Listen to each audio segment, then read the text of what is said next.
હોય ને તો બેહવું પડે. એટલે વૈયામાં એ બહુ બધી જગ્યા છે. નીચે હજી ઘણા ઉભા છે, ગાડી ઉપર ઘણા બેઠા છે. ઉપર વૈયાઓ ઉપર હજી ઘણી જગ્યા છે.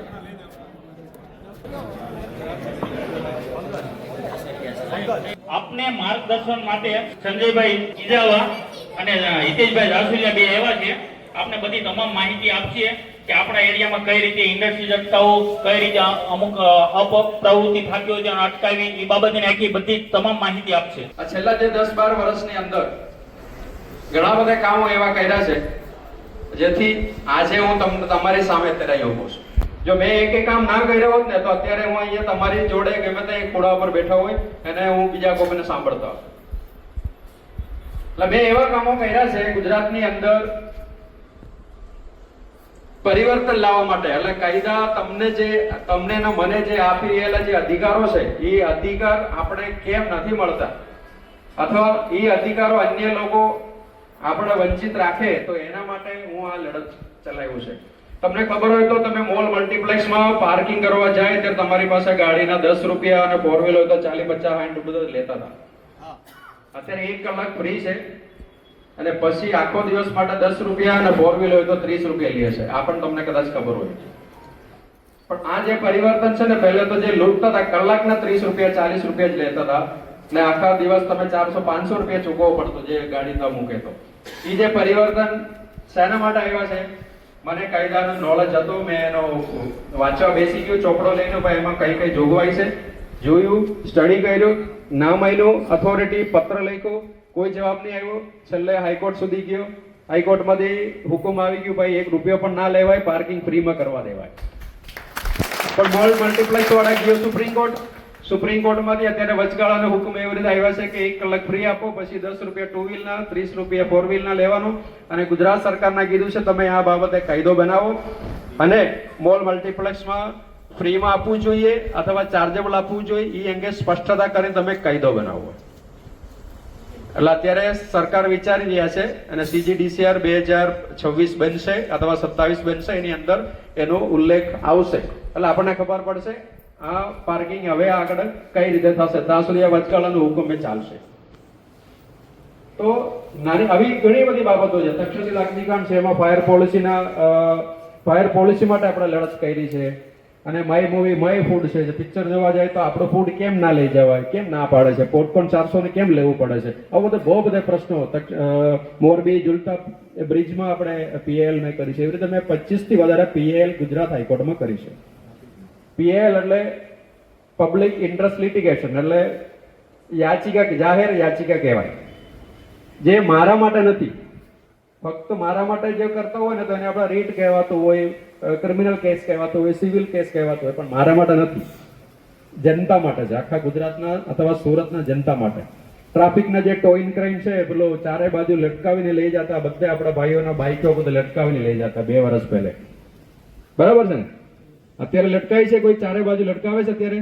એકદમ ઉપર ચડાવીને મસ્ત ગોળી ઉપર બેસાડી લઈ જાય છે કે નથી લઈ જતો? એ આપણે આ લડત કરી અને છેલ્લા હાઈકોર્ટ સુધી ગયું, એના પરિણામ છે. એટલે આ ઘણી બધી બાબતો છે જે તમને નોલેજ હોય, તમે આવાજ ઉઠાવો છો તો એનું પરિણામ ચોક્કસપણે મળશે. એના માટેનો આ એક્ઝામ્પલ મેં તમને આપ્યું છે. આજથી લગભગ 7-8 મહિના પહેલે 7 મહિના પહેલે આ સ્કૂલમાં નીચે ઓડિટોરિયમ આપણે બધા ભેગા થયા. તમારાથી ઘણા મિત્રો ત્યારે પણ હાજર હતા, પણ બહુ સંખ્યા ઓછા હતા, લગભગ 100-150 જણા હાજર હતા. ત્યારે આપણે એક ચળવળ ઉપાડી,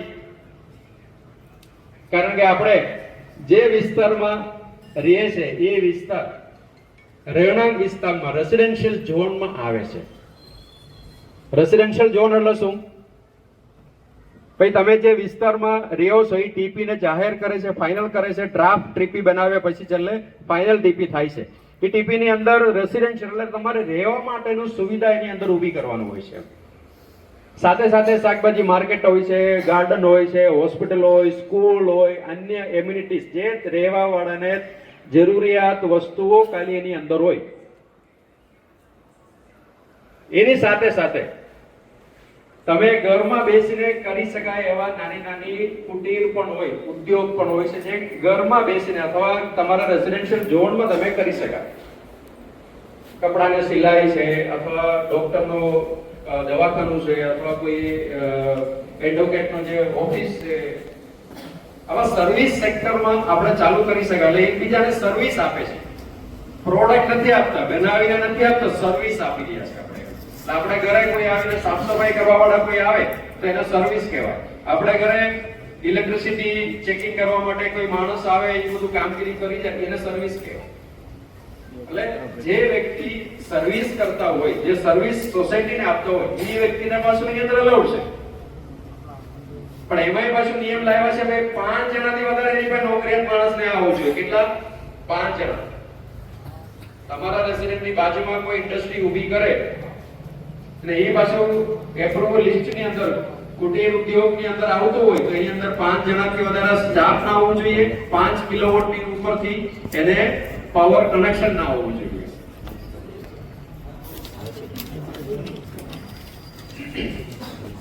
આપણા ઘરમાં સિંગલ ફેઝ કનેક્શન ઇલેક્ટ્રિસિટી આપણે લેતા હોય, બરાબર? જેના ઘરમાં એસી બેસણ હોય ને પછી સામાન સામગ્રી થોડું વધારે આપણે મૂકતા હોય તો આપણે 3 ફેઝની માંગણી કરીએ. 3 ફેઝની માંગણી કરીએ તો બી આપણે ઘરમાં કેટલા કિલોવોટ હોય? 2 કિલોવોટ હોય તો 3 કિલોવોટ આખું ઘર ચાલે, બરાબર છે? એટલે આપણને 2000 રૂપિયા, 2500 કે 3000 નું બિલ આવતું થઈ જાય મહિને. એટલે 2 મહિનાની ભેગું આવે એટલે 5-6000 રૂપિયાનું, 6000 કે 7000 નું બિલ આવે. ટોરેન્ટ હોય તો થોડું વધારે આવે, ડીજીવીસી એટલે તો ઓછું આવે, કારણ કે ડીજીવીસી લગભગ તો પાવર આપતી નથી. આપણે પંખો હાથથી ચલાવતો હોય એટલે થોડું ઓછું આવે અને પેલાનું ફૂલ આવે એટલે થોડું વધારે આવે. હા, આજે આખો દી કામ એટલે આ તો ચાલ્યા જ કરવાનું, સરકારનું છે. પણ આપણી બાજુમાં માની લો કોઈ, આપણે પોતે પણ કોઈ માની લો કોઈ કુટીર ઉદ્યોગ ચાલુ કરવું હોય તો આપણે એક સિલાઈનો 2-4 બહેનોને બેસાડીને આપણે સિલાઈનું એક નાનકડું યુનિટ ચાલુ કરવું છે તો કરી શકાય. તો એની અંદર કેટલા કર્મચારી હોવું જોઈએ? ભાઈ 5 સુધી હોવું જોઈએ, 5 થી વધારે નહીં આવવું જોઈએ. હવે એ જે જગ્યા છે, એ જગ્યા ઉપર 5 કિલોવોટ થી વધારે પાવર કનેક્શન પણ ના મળવું જોઈએ. તમે 100 જેટલા મશીનો મૂકી દો, 200 જેટલા કર્મચારીને મૂકી દો અને 50 kV નું કનેક્શન લઈ લો અને પછી ક્યાંક કુટીર ઉદ્યોગમાં આવે છે તો ના આવે. એટલે 5 વ્યક્તિ અને 5 કિલો. તો આની અંદર એટલે ટૂંકમાં સમજી જવાનું, આપણે ઘરમાં જેટલા વ્યક્તિ હોય એટલા જ વ્યક્તિ એક યુનિટમાં કામ કરે તો એ ત્યાં સુધી એલાઉડ છે. એનું કોઈ અવાજ પોલ્યુશન ના હોય, અવાજ ના હોય જેથી આપણે તકલીફ પડે. એમાંથી કોઈ પાણી, ગંદુ પાણી ના નીકળતું હોય જેથી આપણે તકલીફ પડે, બરાબર? એટલે અન્ય કોઈ પણ ધુમાડો નહીં નીકળતો હોય જેથી આપણને તકલીફ પડે શ્વાસમાં. એવું કોઈ પણ તકલીફ એની અંદરથી આવે નહીં. એટલા માટે આ કુટીર ઉદ્યોગને રેસિડેન્શિયલ ઝોનની અંદર મંજૂરી આપી છે, જે આપણે રોજિંદા જીવનમાં આપણા પાસે જરૂરિયાત છે. હવે ડોક્ટર એક દવાખાનું લઈને બેસી ગયેલા છે તો આપણે ત્યાં જવું જ પડશે, જરૂરિયાત છે. એક સિલાઈ વાળા છે તો આપણે ત્યાં જવું પડે, જરૂરિયાત છે. ઇલેક્ટ્રોનિક્સની દુકાન છે, રિપેરિંગની દુકાન છે તો ત્યાં જવું પડશે, આપણે જરૂરિયાત છે. તો આવા વ્યક્તિઓને આવા ઉદ્યોગો ચલાવવા માટેનો મંજૂરી ઓલરેડી આપણે કાયદાની અંદર જોગવાઈ છે. પણ તમારે દિવાલને અડીને અથવા તમારા સોસાયટીની બાજુમાં સોસાયટીમાં લૂમ્સનું ખાતાનું ચાલુ કરે, આખો દિવસ 24 કલાક ટંગ કરી ચાલતું હોય એટલે તમને કોઈ સમજાવે આ જે ચાલે છે ને એ કુટીર ઉદ્યોગમાં ચાલે છે અને આપણે બરાબર છે સાહેબે કીધું લોકે જોઈએ એમ, અને આપણે એકલી જઈને ઘરે વહી આવે, ઘરમાં પછી બધા એમ કે ભાઈ પેલું એટલું બધું આવાજ કરે તમે કઈ રીતે ઊંઘો હવે સાંજે? જ્યારે આપણે કહીએ ના ના એ તો હવે એ લોકો આટલા કરોડોનો ખર્ચો કરીને ચાલુ કર્યું છે તો આપણાથી કઈ કહેવાય નહીં. આ જ માનસિકતા આપણા બધામાં છે. એટલા માટે આપણે આજે મીટિંગની અંદર આ ચર્ચા કરવાની જરૂર પડી છે ભાઈ કયા ઉદ્યોગો તમારા ઘરની આજુબાજુ ચલાવી શકાય, કયા ઉદ્યોગો ઘરની આજુબાજુમાં ચલાવી નહીં શકાય. ટેક્સટાઇલ યુનિટ બનાવે છે અથવા લૂમ્સના કારખાનાઓ બનાવે છે અથવા ટેક્સટાઇલ મિલ બનાવે છે અથવા અન્ય ઉદ્યોગો જે આખો દિવસ નોઇઝ પોલ્યુશન, અવાજ પોલ્યુશન કરતી હોય અથવા પાણીનું પોલ્યુશન થતું હોય અથવા કઈ ધુમાડા કાઢતા હોય તો આ બધી વસ્તુ એલાઉડ નથી. નામદાર ગુજરાત હાઈકોર્ટમાં પણ આ વિષયમાં ઘણા બધા અરજીઓ થઈ છે. એ અરજીમાં એ યુનિટો બંધ કરવાનો પણ હુકમ આવ્યો છે અને લગભગ 2019માં દિલ્હીમાં એક આખું 4400 જેટલા એકમો હતા. 4400 કેટલા? 4400 જેટલા. અને આ એકમો સામે ત્યાંના રહેવાસીઓ ફરિયાદ કરી કે અમારો રેસિડેન્શિયલ ઝોન છે પણ આખું વિસ્તાર અત્યારે ઇન્ડસ્ટ્રી કરી દીધું છે, અમારે રહેવું કઈ રીતે? અમને શાંતિથી રહેવાનું જે બંધારણે આપેલો જે અધિકાર છે એ અધિકાર છીનવાઈ ગયો છે. અમે અત્યારે શાંતિથી રહી નથી શકતા કારણ કે જે રેસિડેન્શિયલ ઝોન છે ત્યાં એટલા બધા ઇન્ડસ્ટ્રીઝ આવી ગયા છે. બહારથી માઇગ્રન્ટ પીપલ એટલે અન્ય રાજ્યના શ્રમજીવીઓ ત્યાં આવી ગયા છે. નશાઓ જ કરવાનું ચાલુ કરી દીધું છે. દારૂ તો આખા ગુજરાતમાં લગભગ નથી મળતો. મળે છે કોઈ જગ્યાએ? નથી મળતું ને? મળે છે. ઓકે, ચાલો, દારૂ પુષ્કળ મળે છે કારણ કે ઈ લોકોને જરૂરિયાત છે આ બધી વસ્તુ. એટલે આપણે રેસિડેન્શિયલ કરીને બેહેલા છે ત્યાં આ બધી વસ્તુઓ પુષ્કળ મળે છે. અને પછી એને સુવિધા ઊભી કરવા માટે નાની નાની દુકાનો અને અન્ય વસ્તુઓ અને પછી જે કહેવાય નહીં કહેવાય એ બધી વસ્તુઓ ચાલુ થઈ ગઈ. એટલે સમજો તમે શાંતિથી જે રહેવા માટેનું પ્રયત્ન કરીને જે જગ્યા પર તમારું આખા વર્ષોનું કમાણી, આખી જિંદગીનું તમારું કમાણી ભેગી કરીને એક જગ્યા પર મકાન લીધું, ત્યાં તમે રહેવાનું ચાલુ કર્યું, તમારા છોકરાઓ તમારા ફેમિલી સાથે તમે રહો છો, એની આજુબાજુમાં આ ઇન્ડસ્ટ્રીઝ ચાલુ થઈ ગયું છે. આપણી બેન દીકરીઓ ત્યાંથી જઈ નથી શકતા કારણ કે ટપોરીગીરી અથવા જે નશો કરેલો લોકો ત્યાં બેસી રહે છે આખો દિવસ અને તકલીફો બહુ પડે છે. આ તકલીફો લઈને દિલ્હી વાસીઓ ગયા હતા. 4400 ની સામે ક્લોઝર નોટિસ આપ્યા છે દિલ્હી હાઈકોર્ટે, ને દિલ્હી હાઈકોર્ટના પછી સુપ્રીમ કોર્ટે પણ એને માન્ય રાખ્યું છે. જો દિલ્હીવાસી 4400 જેટલા યુનિટ એક સાથે જો બંધ કરાવી શકતા હોય તો આપણે અહીંયા કોસાડ, આપણે આજે અમરોલી વિસ્તાર આખું જો ભેગા થઈ જાય ને તો સુરતમાં આ તાપી નદીની આ બાજુના જેટલા બી જે યુનિટો અત્યારે ગેરકાયદેસર ચાલે છે ને બધા બંધ થઈ જાય, તમામ બંધ થઈ જાય. એના માટે મારે ખાતરી છે, ગેરંટી છે, કારણ કે કાયદાના વિરુદ્ધમાં અત્યારે ચાલી રહ્યા છે. એના માટે ફક્ત હું અથવા હિતેશભાઈ અથવા જાગૃતભાઈ અથવા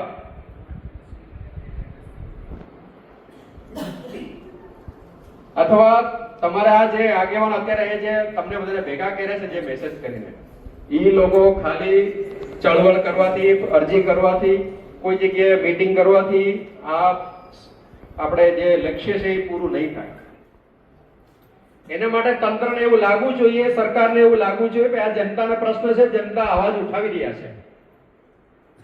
એટલા માટે તમારે બધાને જરૂરિયાત છે. નહીતર પછી અમે 2-4 જણા ભેગા થઈને પત્ર લખવાનું ચાલુ કરી દઈએ, હાઈકોર્ટમાં જતા રહીએ અને ત્યાંથી પછી પાછા વળીને ઘરે વહી આવીને શાંતિથી બેસતા, કારણ કે રિઝલ્ટ ના મળ્યું એમ કરી. પણ રિઝલ્ટ આપણે લાવવું છે, એટલા માટે બધાને ભેગા કર્યા છે. એટલા માટે બધાને આપણે વિનંતી કરીએ છીએ બધા સાથે મળીને જો આ જે લડતની અંદર આપણે આગળ વધશો તો આપણે ચોક્કસપણે પરિણામ મળશે. કારણ કે આ પૂણા TP10 ની અંદર પણ આ સેમ પ્રોબ્લેમ છે. એના માટે બી અમુક મિત્રોમાં અમને કોન્ટેક્ટ કરેલા છે. અમે જે YouTube ચેનલ ચલાવી રહ્યા છે કાયદા કથા, કદાચ ઘણા બધા મિત્રોને ખબર હોય, કાયદા કથા કરીને એક YouTube ચેનલ ચલાવીએ છીએ. એની અંદર અવારનવાર અમે કાયદાકીય માહિતી મૂકતા હોય છે. તો અમારે જે કાયદાકીય માહિતી જોઈને ઘણા બધા મિત્રો ત્યાંથી બી અમને એપ્રોચ કર્યું છે. એને જે સ્ટાર્ટિંગનો જે ફરિયાદો જે આપવાનું હતું જે લેવલ ઉપર, એક તો મ્યુનિસિપલ કોર્પોરેશન કમિશનરને આપવાનું હતું, જિલ્લા કલેક્ટરને આપવાનું હતું, GPCB માં આપવાનું હતું અને ઇન્ડસ્ટ્રી કમિશનરને આપવાનું હતું. ને આ બધી જગ્યા પર અમે ફરિયાદો આપી દીધું છે.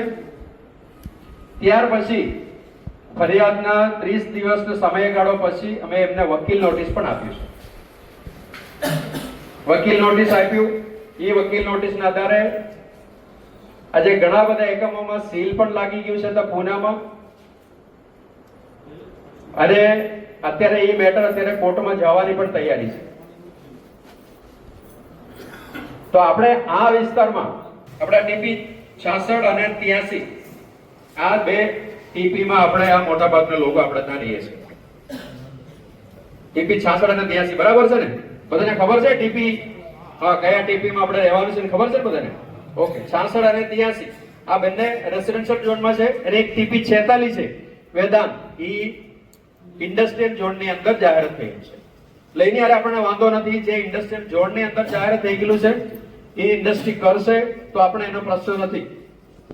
પણ 66 ઇન્ડસ્ટ્રી જે કુટીર ઇન્ડસ્ટ્રીમાં ના આવતું હોય એવું એક પણ ઇન્ડસ્ટ્રી ચલાવવું દેવું નથી. એવું તો જો તમે આજે અહીંયા શપથ લેશો, તમે આજે જો અહીંયા પ્રતિજ્ઞા લેતો, આવનાર અમુક મહિનાઓમાં આનું રિઝલ્ટ તમને સીધા જોવા મળશે.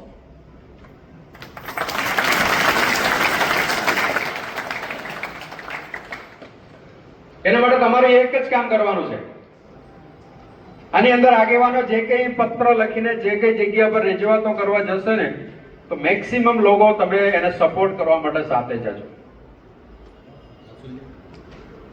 નહીતર એમ થાય આમાંથી આ 2-4 જણાને જ બધું પડી છે, અધિકારીઓને એમ થાય આ 4 જણાને જ પડી છે, રાજકારણીને એમ થાય આ 4 જણા જ વધારે કૂદે છે, અરે ઇન્ડસ્ટ્રી વાળાને એમ થાય ભાઈ આ 4 ને જ બેહાડ દો એટલે બાકી બધાને સોલ્વ થઈ જાય મેટર. તો આવું ના કરવા દેવું હોય તો આપણે 4 ની પાછળ આપણે 400 ની ટોળો ઊભું હોય ને તો કોઈની તાકાત નહીં મળે, પછી એકને બોલાવીને સમજાવવાનું. એટલા માટે જરૂર છે. બાકી તમારાથી કઈક લેટર નથી લખીને બધાને વારે પડતે બધાને આપવાની જરૂર નથી. અહીંયા અત્યારે એક પત્ર બધા તમારી ઉપર બુક ફેરાવી રહ્યા છે. એ બુક ની અંદર તમે બધે હાજરી, તમારું નામ સાથે મોબાઈલ નંબર સાથે અત્યારે તમે તમારા હાજરી નોંધો છો, તમે સાઇન કરો છો. બસ એ જ કાફી છે. એમાંથી એક ઠરાવ બની જાય છે ભાઈ આ જે ઇન્ડસ્ટ્રીનું જે પ્રશ્નો છે એમાં અમે સહમત છે, એની અંદર આગળ કોઈ પણ કાયદાકીય કાર્યવાહી કરવા માટે અમે સાથ આપીએ છીએ. એનો મતલબ એવું થાય છે. અને મને આનંદ થાય છે એટલા બધા સંખ્યામાં અહીંયા લોકો બેસીને આજે આ જે પ્રશ્ન નિવારણ લાવવા માટે તમે એટલા બધા લોકો અહીંયા હાજર થયા છે. અને આ જે આગેવાની લીધેલા મિત્રોને જો તમે ટેકો આપો છો એના માટે બધાને મારું અભિનંદન છે, આભાર પણ છે. આટલો જુસ્સો તમે આવનાર દિવસોમાં પણ રાખશો ને, જરૂર પડશે ત્યારે મીટિંગમાં હાજર થઈ જજો.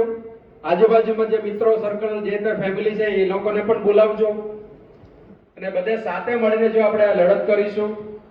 અને અમે કાયદા કરતાનો ટીમ તમારી જોડે આ અંત સુધી, ફાઇનલ સુધી, જ્યાં સુધી પેલો ત્યાંથી ડિમોલિશન થઈને પેલું જો મટીરિયલ હટાવે નહીં ને ત્યાં સુધી અમે તમારી જોડે.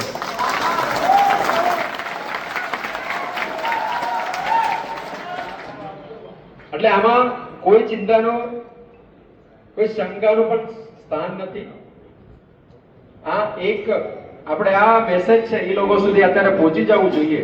ભાઈ વહેલી તકે તમે તમારું જે સામાન છે, કમઠાણ છે લઈને નીકળવાનો પ્રયત્ન કરો અને તે જગ્યા તમે રેસિડેન્શિયલમાં કન્વર્ટ કરીને રેસિડેન્શિયલને પ્લોટ તરીકે વેચવાનો પ્રયત્ન કરશો તો તમે ફાયદામાં રહેશો. પાછળની અંદર સ્ટે આવશે ને તમારો જે પ્રોજેક્ટ ને સ્ટે આવશે ને પછી એની અંદર બધું અલગ અલગ કાયદાકીય પ્રોસિજર ચાલુ થશે, સીલ લાગશે ને એના નુકસાન તો એને જ છે. કારણ કે આ તાકાતની સામે લડવાનું એને ગમે એટલો પૈસા હોય પણ આ તાકાતની સામે ના લડી શકે. કારણ કે જ્યારે હજારોના સંખ્યામાં લોકો ભેગા થઈને કોઈ પણ ઉચ્ચ કોર્ટમાં અથવા હાઈકોર્ટ જેવા કોર્ટમાં જ્યારે યાચિકા કરતા હોય ત્યારે હાઈકોર્ટ આ નથી જોતું સામેવાળા વ્યક્તિ પાસે શું છે, સામેવાળા વ્યક્તિ પાસે શું નથી. હાઈકોર્ટ આ જોવે છે હજારોની સંખ્યામાં લોકોને આ ઇફેક્ટ થાય છે, એને શાંતિથી આરામથી એકદમ મસ્ત જીવન જીવવાનો જે અધિકાર છે બંધારણના જે આપ્યું છે એ છીનવાઈ જાય છે એની અંદરથી. અત્યારે તો પોલ્યુશન આપણે તો એકદમ મોખરે આવી ગયા છે. અત્યારે સુરત પણ એકદમ હાઈ લેવલ ઉપર અત્યારે આવી ગયા, દિલ્હીના કટોકટીમાં આપણે પણ આવી ગયા છે. આપણે બી અત્યારે વાતાવરણ એટલું ખરાબ થતું જઈએ છે. તો આ વાતાવરણને બચાવવા માટેનું, પર્યાવરણને બચાવવા માટેનું પણ આપણે દરેકને જવાબદારી છે. એના માટે પણ તમારે આગળ આવવું પડશે. આખા સુરતની અંદરથી એ તમને ખબર હશે ગુજરાત ઇન્ડસ્ટ્રીયલ ડેવલપમેન્ટ કોર્પોરેશન અને પ્રાઇવેટ જીએડીસી પણ બનાવવામાં આવેલું છે. પ્રાઇવેટ પણ છે અને સરકાર માન્ય પણ છે, સરકારનું પણ છે. એ જગ્યા પર ઓલરેડી ઇન્ડસ્ટ્રીઝ તરીકે એ જે સેક્ટર છે એ મંજૂર થઈ ગયેલા છે, એટલા માટે જીએડીસી બહાર પાડે છે. પણ એની સેમ ટુ સેમ એક્ટિવિટી તમારા અને મારા જે ઘરની આગળ આવીને પ્લોટ લઈને, સસ્તા ભાવે પ્લોટ લઈને અને એની અંદર જો ચાલુ કરશે તો પર્યાવરણ બચાવવાની જવાબદારી પણ આપણી દરેકની છે. તો દરેક જગ્યા ઉપર એક સોસાયટીમાંથી એક ઘરમાંથી એક જણા જો ઊભા થઈ જશે ને એની સામે અવાજ ઉઠાવવા માટે, તો પણ આનો નિકાલ થઈ જશે. હું તમને એવું સજેશન આપું છું, આવનાર દિવસોમાં આપણે ઘણા બધા બોર્ડ લાગી ગયા છે, છતાં પણ થોડા ખર્ચો કરીને હજુ પણ ઘણા બધા બોર્ડો ચેતવણીના રૂપમાં આપણે આ રોડ પર જ્યાં જ્યાં આપણે ઇન્ડસ્ટ્રીઝ અત્યારે લાગી ગયા છે ને અત્યારે જે ચાલુ છે એ જગ્યા પર હજુ પણ આપણે ઘણા બધા બોર્ડ લગાવવી જરૂરી છે. ભાઈ, ભારતના સંવિધાન અમને જે આપેલો જે હક છે એ તમે છીનવી રહ્યા છો. તમે આ ઇન્ડસ્ટ્રીયલ ઝોન બનાવી ના શકે.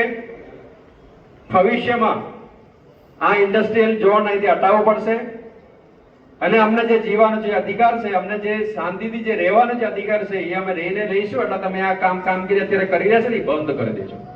આપણે આ બોર્ડ પણ આવનાર દિવસોમાં અહીંયા લગાવી દેશું, જેથી એ લોકોને ચેતવણી રૂપે મળે કે આ લોકો હવે કાયદાકીય રીતે આગળ ચાલવાનું ચાલુ કર્યું છે, એટલે હવે આપણે આગળ આ પ્લોટો, એટલે ચેતવણી રૂપે પણ આપણે આ બોર્ડ ત્યાં લગાવવું જરૂરી છે.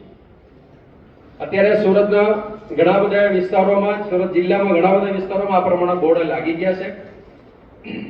કારણ કે આ ટીપી 46 હોય કે 86 હોય, જે કઈ જગ્યા છે એ જગ્યા રેસિડેન્શિયલ છે એવું આપણે લોકોને જાણ કરાવી રહ્યા છે.